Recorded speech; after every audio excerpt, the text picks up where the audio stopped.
Romanos capítulo 5, verso 1,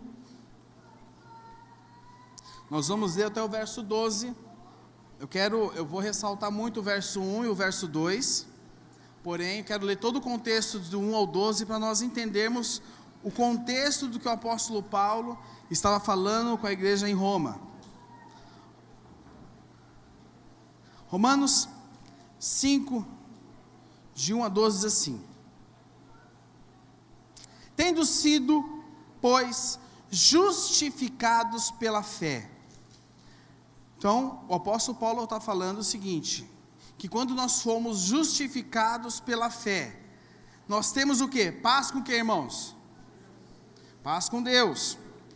Esse mesmo capítulo de Romanos, no verso 10, fala que nós éramos inimigos de Deus. Mas aqui ele começa o seguinte falando: tendo sido, pois, justificados pela fé, temos paz com Deus, por nosso Senhor Jesus Cristo, por meio de quem obtivemos acesso pela fé a esta graça, na qual agora estamos firmes. Ler mais uma vez: por meio de quem obtivemos acesso pela fé a esta graça, na qual agora estamos firmes, e nos gloriamos na esperança da glória de Deus.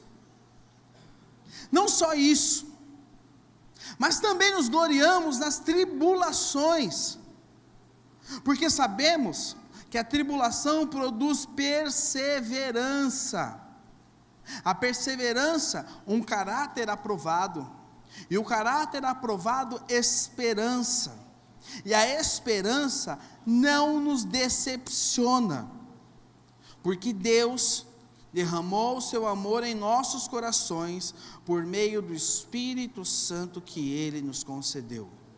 De fato, no devido tempo, quando ainda éramos fracos, Cristo morreu pelos ímpios. Dificilmente haverá alguém que morra por um justo, embora pelo homem bom, talvez alguém tenha coragem de morrer, mas Deus demonstra seu amor por nós.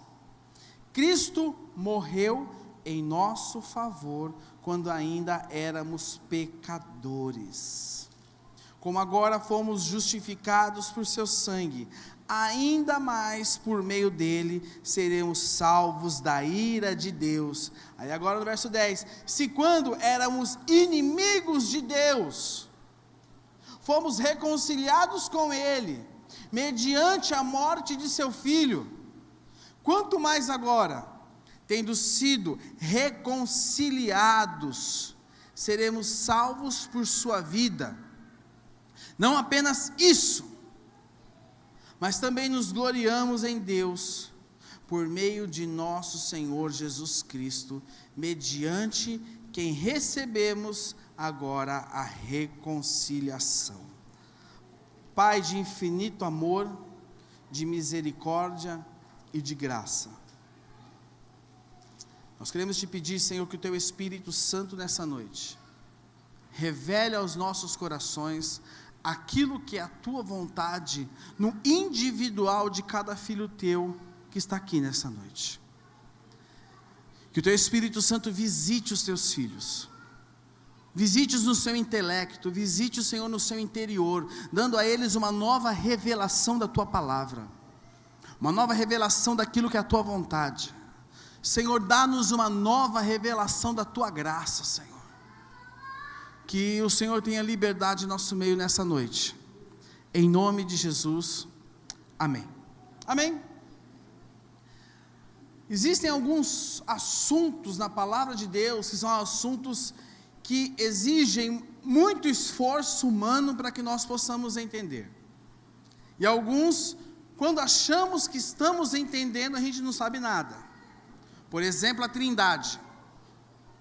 A Trindade é um mistério, mas quando nós achamos que estamos começando a entender a Trindade, o que acontece? É um balde de água gelada, a gente vê que não sabe nada, porque foge da compreensão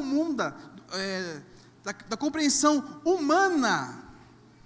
Compreender a Trindade, compreender este mistério. um outro aspecto e um outro ponto que muitas vezes nós achamos que sabemos, mas não sabemos. Fazemos força e falamos, não, mas eu sei, é a graça de Deus.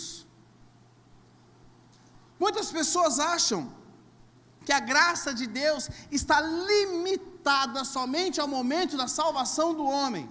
Somente ao momento em que o homem foi lá, declarou Jesus como seu Senhor e Salvador, levantou a sua mão e falou, estou aqui, eis-me aqui, Senhor, minha vida é tua.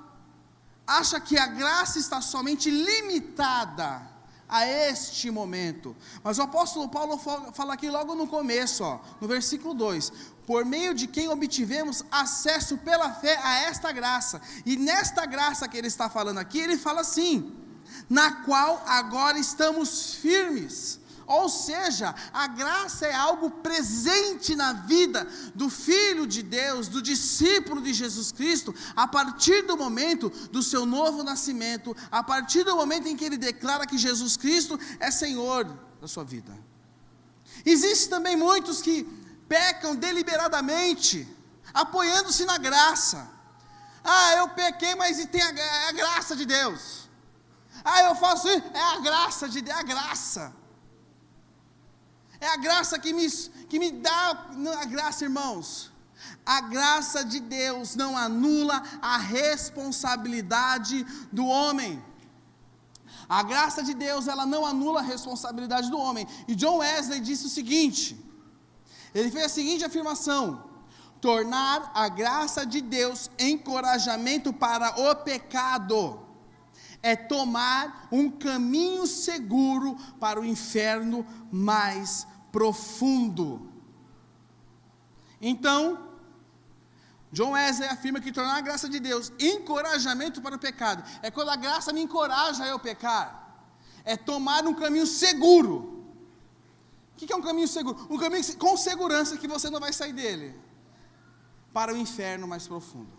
E Judas também escreveu isso na sua epístola, lá no versículo 4, ele fala assim, pois certos homens cuja condenação já estava sentenciada há muito tempo, infiltraram-se dissimuladamente no meio de vocês. Então Judas está falando de um grupo de homens, de pessoas, que já estava sentenciado há muito tempo, que se infiltraram dissimuladamente no meio de vocês. Aí olha o que ele fala, estes são ímpios e transformam a graça do nosso Deus em libertinagem, e negam Jesus Cristo, nosso único soberano e Senhor. Então, o que eu quero afirmar para você nessa noite, primeira afirmação que eu quero fazer para você, que a graça, ela não anula a responsabilidade do homem. A graça não é uma base para você pecar. A graça não é uma base para você levar uma vida fora dos padrões de Deus. A graça é muito mais do que salvação, como eu falei no começo. A graça vai muito além do que somente salvar o homem do seu pecado. Porque em Romanos capítulo 5, verso 20, nós lemos até o verso 12, mas no verso 20 fala que onde abundou o pecado, presta atenção, onde abundou o pecado, superabundou o quê? De Deus. A graça não é Deus passando a mão na cabeça do homem, dizendo, você é pecador, eu te entendo, coitadinho de você, que você vive nesse mundo injusto, mas a graça não é isso. A graça de Deus, ela é muito mais do que isso. Romanos, o apóstolo Paulo fala que aonde o pecado estava abundando, aonde o pecado estava se formando, aonde quem estava vivendo no pecado, ali superabunda a graça de Deus. A graça é aquilo que te tira da lama, mas não somente te tira da lama, mas te torna limpo para viver para Deus. Ela não somente te tira, mas te dá uma nova condição.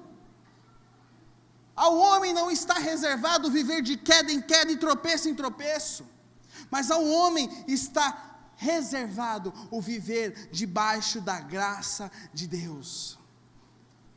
A graça não é só para levantar o homem depois que ele caiu, é para que ele não precise cair. A palavra de Deus fala que Jesus, quando crescia, ele crescia em conhecimento e em graça. A graça era algo presente na vida de Jesus Cristo. A graça, quando você declara que Jesus é Senhor da sua vida, é algo presente na sua vida. Quantas vezes você não viveu situações em que você fala assim, eu não mereço isso. Aí alguém vem assim, né? Um crente chato, é a graça de Deus, irmão. Aí você fala, eu sei, você estava me fazendo de difícil. Muitas vezes você não entende o porquê você está vivendo determinadas situações, mas eu quero te falar, é para que a graça de Deus se manifeste na sua vida. E você que já viveu situações, você pode reconhecer, a graça de Deus se manifestou na minha vida. Mas voltando um pouco ao que eu estava falando, que a graça não é só para levantar o homem depois que ele caiu, ela é para que ele não precise cair. Jesus vivia debaixo desta graça. Hebreus capítulo 4, verso 15, o escritor aos Hebreus nos diz o seguinte: porque não temos um sumo sacerdote que não possa compadecer-se de nossas fraquezas. Aí ele fala o seguinte, antes, então presta atenção, está falando o que aqui? Das nossas fraquezas. Quem tem fraquezas aqui, levante a mão comigo. Todos nós. E aqui o escritor aos Hebreus fala, não temos um sumo sacerdote que não possa se compadecer de nossas fraquezas. Aí fala, antes, foi ele tentado em todas as coisas, a nossa semelhança, mas sem pecado. Então, meus irmãos, a graça de Deus tem o poder de nos sustentar, para que nós possamos resistir ao dia mau. A graça de Deus nos sustenta, para que nós resistamos à inclinação da nossa carne, que muitas vezes entra em rota de colisão com a vontade de Deus. Tiago capítulo 1, verso 14 diz, ao contrário, cada um é tentado pela sua própria cobiça, quando esta o atrai e o seduz. A graça de Deus nos dá chão, para que nós possamos resistir. A graça de Deus, ela é capacitadora, ela nos capacita, ela nos fortalece, ela nos encoraja.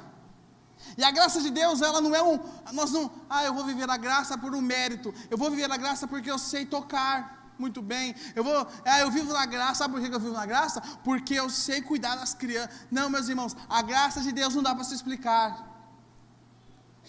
Nós temos a tradução de graça que é favor, ou seja, eu receber algo que eu não. Agora a lei é eu receber algo que eu. Você está debaixo da graça, e por estar debaixo da graça de Deus, você não recebeu aquilo que você merecia, aquilo que a lei falava, que você tinha que morrer, porque o salário do pecado é,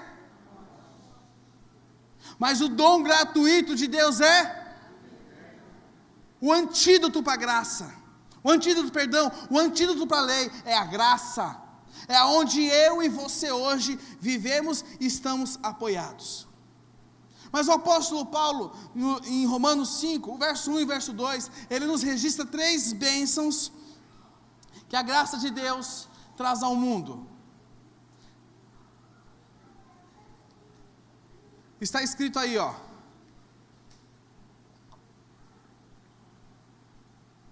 justificados, pois, mediante a fé. Quando nós estamos justificados, pois, mediante a fé, o que nós temos? Com quem? Nós éramos o que de Deus? Inimigos. Por meio de nosso Senhor Jesus Cristo, por intermédio de quem obtivemos igualmente o quê? acesso pela fé a esta graça na qual estamos firmes e gloriamo-nos na esperança da glória de Deus. E a primeira bênção que o apóstolo Paulo, nesses 2 versículos, nos deixa claro que são específicas bênçãos que a graça de Deus traz ao mundo temos paz com Deus. Tendo sido, pois, justificados pela fé, temos paz com Deus. Você hoje tem paz com Deus. Pessoas que estão vivendo debaixo do jugo do pecado não têm paz com Deus. Pessoas que estão vivendo debaixo do jugo do pecado não conseguem fechar os seus olhos e orar e agradecer a Deus. Por quê? Porque o pecado incomoda. O pecado incomoda. O pecado faz o homem ver a Deus como seu inimigo. Romanos 5,10, pois quando éramos inimigos de Deus, está onde, irmãos? No passado, porque hoje você tem paz com Deus. Irmãos, nós precisamos entender isso, que o pecado faz o homem se esquivar da presença de Deus. O pecado faz o homem fugir da presença de Deus. Qual foi a primeira ação de Adão e Eva quando, após pecarem, que Deus apareceu para eles? Se esconderam. Se esconderam. Por quê, meus irmãos? Porque o pecado traz acusação. O pecado traz peso. O pecado torna o homem inimigo de Deus. Mas a confissão dos nossos pecados altera esta percepção. Quando confessamos os nossos pecados, enxergamos que Deus não é um adversário e sim um amigo. Ele é Deus, Ele é soberano. Quando confessamos o nosso pecado, entendemos que fomos alcançados por algo muito maior do que entendemos que é a graça de Deus. Nós precisamos ter isso em mente, que nós temos paz com Ele. Isaías capítulo 53, verso 5, fala, foi esmagado por causa das nossas iniquidades. E aí ele fala assim, o castigo que fez o quê? Nos trouxe... O castigo que nos trouxe a paz estava sobre Ele. Sobre quem? Sobre quem? Jesus. Jesus. E por isso hoje, Jesus nos introduz à presença de Deus. Presta atenção. Isso eu não falei de manhã, não tive essa percepção de manhã. Jesus nos introduz à presença de Deus. Depois que Ele nos introduz à presença de Deus, nós temos um lugar com Deus. Você estava do lado de fora, preste atenção a partir daqui. Você estava do lado de fora. Então Jesus vai até você, traz paz, morre na cruz para que você possa ter acesso ao Pai. Ele te traz para a presença de Deus. E você na presença de Deus, você tem direito à segunda bênção, que é, temos um lugar com Deus. Aonde diz aí, por intermédio de quem obtivemos igualmente o que? Acesso, pela fé a esta graça, na qual estamos firmes e gloriamo-nos na esperança da glória de Deus. Eu destaquei ali acesso, está destacado acesso. No grego, este acesso, traduzido no livro de Romanos, quer dizer o seguinte: introduzir a presença da realeza. Então o apóstolo Paulo, quando estava escrevendo isso, ele falou o seguinte para aqueles caras: por intermédio de quem obtivemos acesso à realeza. Realeza de quê, irmãos? De quem? De Deus. Você estava no lado de fora, Jesus te tomou pela tua mão e te colocou na presença de Deus. E Deus fala para você: você tem um lugar comigo.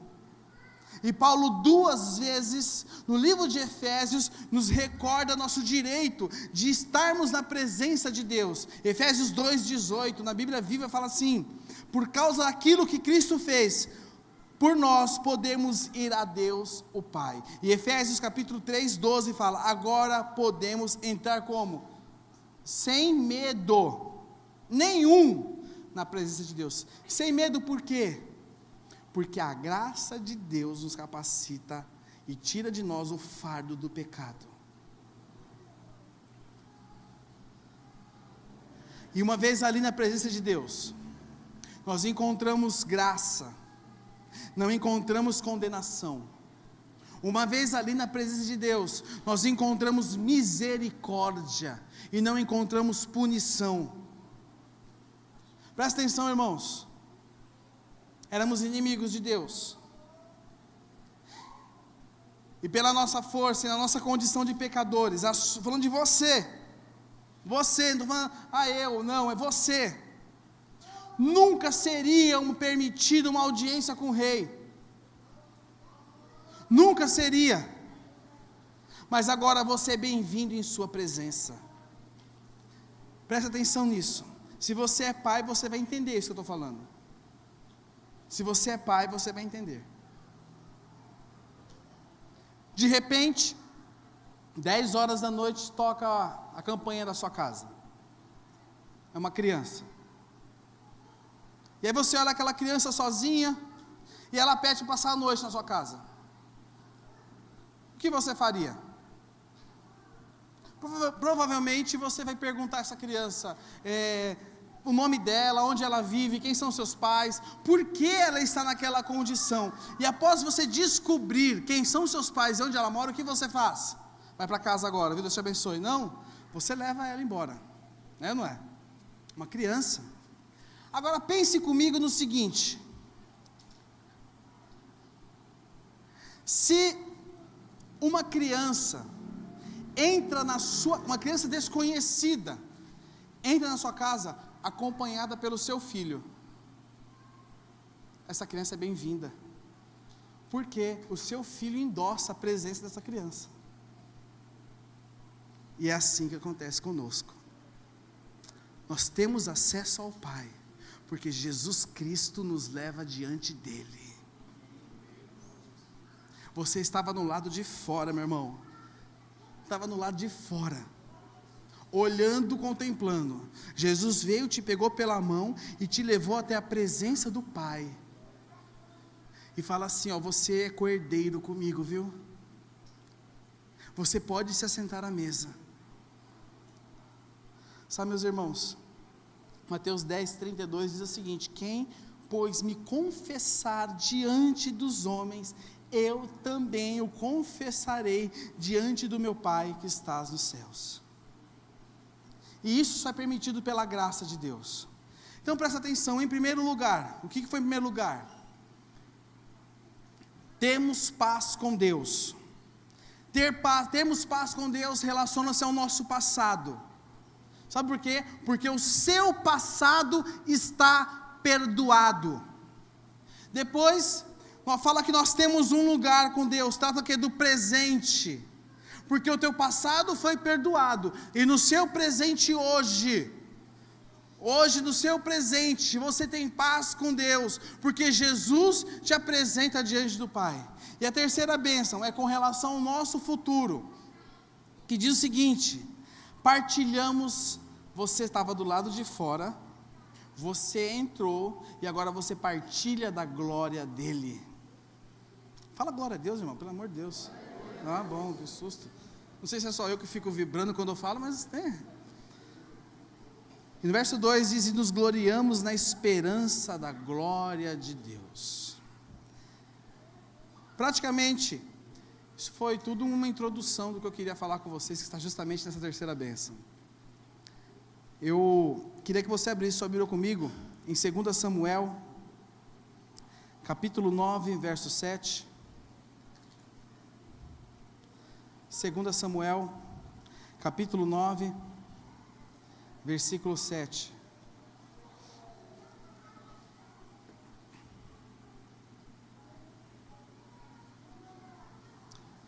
O que falamos até aqui é o chão para nós chegarmos aqui, que é a mesa da graça. Diz o seguinte, 2 Samuel capítulo 9, verso 7.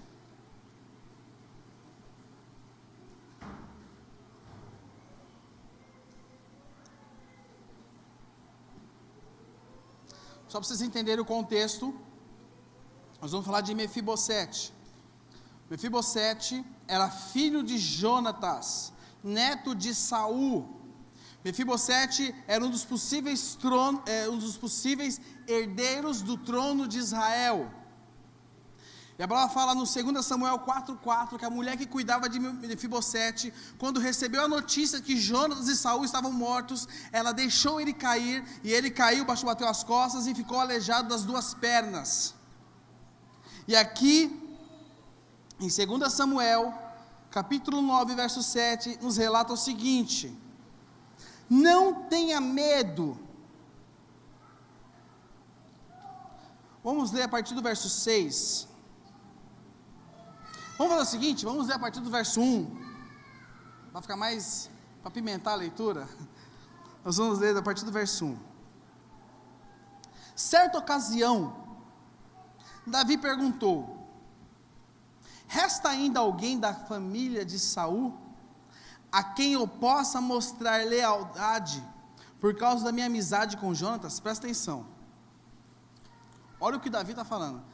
Saul, presta atenção, irmãos, não foi Golias que foi o principal opositor de Saul, de Davi. O maior opositor de Davi foi Saul. O diabo usava, sabe quem que o diabo usava para cutucar Davi? Saul. Sabe de quem Davi tinha que fugir para não morrer? Então olha aqui a atitude de Saul, de Davi. Certa ocasião, Davi perguntou: resta ainda alguém da família de Saul, a quem eu possa mostrar lealdade, por causa da minha amizade com Jonatas? Então chamaram Ziba, ou Zibá, um dos servos de Saul, para apresentar-se a Davi. E o rei lhe perguntou: você é Ziba? Sou teu servo, respondeu ele. Perguntou-lhe Davi: resta ainda alguém da família de Saul, a quem eu possa mostrar a lealdade de Deus? Respondeu Ziba: ainda há um filho de Jonatas, aleijado dos pés. Onde está ele? Perguntou o rei. Ziba respondeu: na casa de Maquir, filho de Amiel, em Lodebar. Então o rei Davi mandou trazê-lo de Lodebar.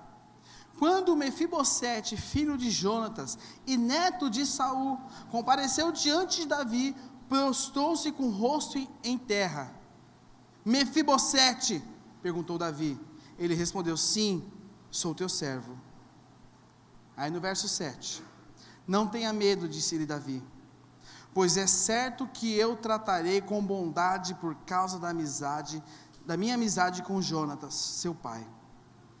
Vou devolver-lhe todas as terras que pertenciam a seu avô Saul, e você comerá sempre à minha mesa. Mefibosete prostrou-se e disse: quem é o teu servo, para que te preocupes com um cão morto como eu? Então o rei convocou Ziba e disse-lhe: devolvi ao neto de Saul, seu senhor, tudo o que pertencia a ele e à família dele. Você, seus filhos e seus servos cultivarão a terra para ele. Você trará colheita para que haja provisões na casa do neto de seu senhor. Mas Mefibosete comerá sempre à minha mesa. Ziba tinha 15 filhos e 20 servos. Então Ziba disse ao rei: o teu servo fará tudo o que o rei, meu senhor, ordenou. Assim, Mefibosete passou a comer à mesa de Davi, como se fosse quem? Como se fosse quem? Um dos seus filhos. Mefibosete tinha um filho ainda jovem chamado Mica. E todos que moravam na casa de Ziba tornaram-se servos de Mefibosete. Então Mefibosete, que era aleijado dos pés, foi morar em Jerusalém, pois passou a comer sempre à mesa do rei. Mas comer sempre à mesa do rei, em que condição? Como filho. Tem uma ilustração do escritor Charles Swindoll, que quando eu li ela me chamou muita atenção, e me trouxe a imaginar e pensar sobre a mesa da graça. E eu vou ler para vocês aqui, que é uma ilustração, que aqui na Bíblia nós lemos que ele sentou-se à mesa, mas aqui nós temos uma ilustração. Presta atenção. A sineta ressoa através do palácio, anunciando o jantar. Davi chega e senta-se à cabeceira da mesa. Em poucos minutos, Aminon, esperto e astucioso Aminon, senta-se à esquerda de Davi. A adorável e graciosa Tamar, uma jovem bonita e atraente, aproxima-se e senta ao lado de Aminon. Então, atravessando o recinto, Salomão caminha lentamente, vindo de seus estudos, precoce, brilhante e preocupado Salomão. O virtual herdeiro Salomão senta-se devagar. E aí, Absalão, bonito, encantador, com seus cabelos baixos e ondulados, negros, como um corvo descendo pelos ombros, assenta-se também. Nessa noite particular, Joabe, o corajoso guerreiro e comandante das tropas de Davi, foi convidado a jantar. Musculoso, Joabe senta-se perto do rei. Posteriormente, eles esperam. Então, os filhos e o comandante estavam sentados. Aí, de repente, eles ouvem o arrastar dos pés. Eles ouvem tum, tum, tum. Esse tum-tum-tum era das muletas de Mefibosete. Enquanto Mefibosete, um tanto desajeitado, encontra seu lugar à mesa, escorrega para o assento, e a toalha da mesa cobre-lhe os pés. Pergunta: Mefibosete compreendeu a graça? Aquele lugar não era para ele estar ali. E nessa história tem muita semelhança comigo e com você, meus irmãos. Éramos filhos da realeza, fomos colocados em um jardim, fomos criados à imagem e semelhança de Deus. E disse Deus: façamos o homem a nossa imagem e a nossa semelhança. Fomos esculpidos pela mão do maior artista do universo, filhos da realeza. Porém, meus irmãos, como Mefibosete, ele era filho da realeza, ele era neto de Saul, ele era um dos possíveis herdeiros daquele trono. Porém, Mefibosete tornou-se aleijado por uma queda, e eu e você também nos tornamos aleijados por uma queda. Fomos comprometidos pelo pecado, comprometidos a ponto de não podermos mais andar. Achávamos que andávamos, mas diante de Deus éramos todos aleijados. Achávamos que vivíamos, mas diante de Deus não vivíamos, rastejávamos na lama e no pó do pecado. Mas não para por aí, meus irmãos, não para por aí. Mefibosete vivia na terra de modo parentético, ele vivia ali porque pertencia à parentela dela. Vivíamos nessa terra rastejando, comendo o pó do pecado, rastejando, vivíamos aqui porque fomos colocados aqui. Mas meus irmãos, Mefibosete, Davi não foi movido pela belezura e pela beleza de Mefibosete. Mas Davi foi movido por compaixão. Foi movido por compaixão. E o nosso Senhor veio a uma cruz e morreu, não por causa das minhas virtudes, nem das suas virtudes, mas Ele morreu porque nos amava. Ele morreu porque nos ama. Ele não morreu porque nos amará para sempre, durante toda a eternidade. Morreu, nos chamou, nos colocou para dentro da realeza, do palácio, e nos deu um lugar à mesa dele, para nos assentarmos na mesa dele durante toda a eternidade, durante todo o sempre. Tínhamos sido atirados para fora, e hoje fomos chamados para dentro, e hoje podemos partilhar a sua glória. Você partilha hoje da glória de Deus, meu irmão. Você partilha hoje da vida de Cristo. Colossenses capítulo 3, verso 4 fala assim: quando Cristo, que é a sua vida, for manifestado, então vocês também serão manifestados com Ele em glória. Sabe o que nós partilhamos nessa mesa mais, meus irmãos? Nós partilhamos os seus privilégios.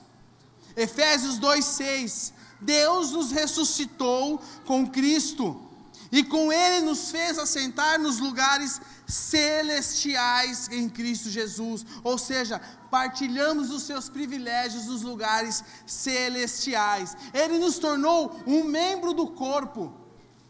O apóstolo Paulo fala em 1 Coríntios, capítulo 12, verso 13, pois em um só corpo todos nós fomos batizados, em um único Espírito, quer judeus, quer gregos, quer escravos, quer livres, e a todos nós foi dado de beber um único Espírito.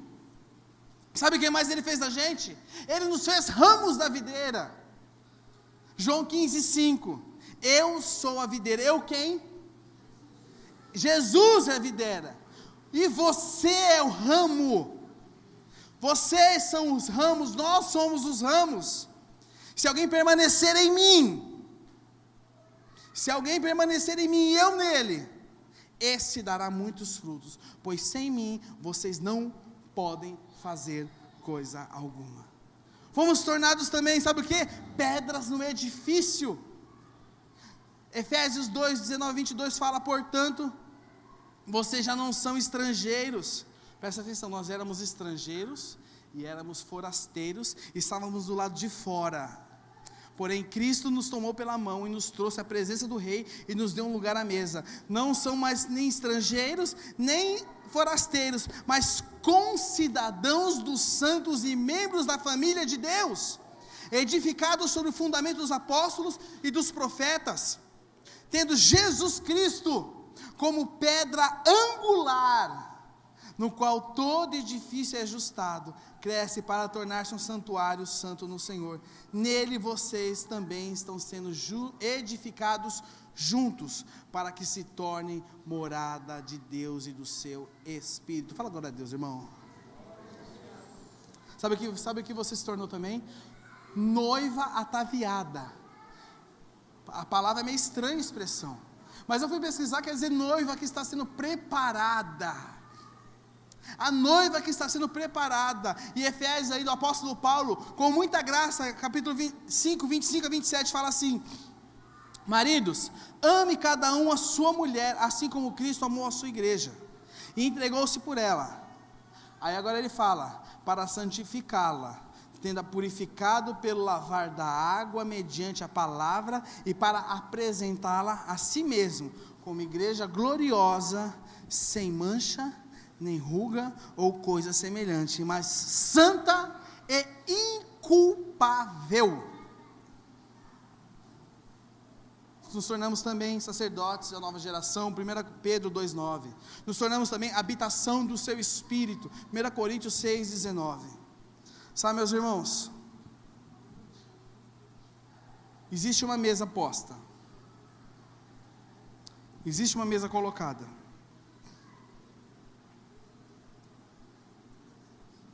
Muitos chamam ela de a mesa do Senhor, muitos chamam ela da mesa da ceia,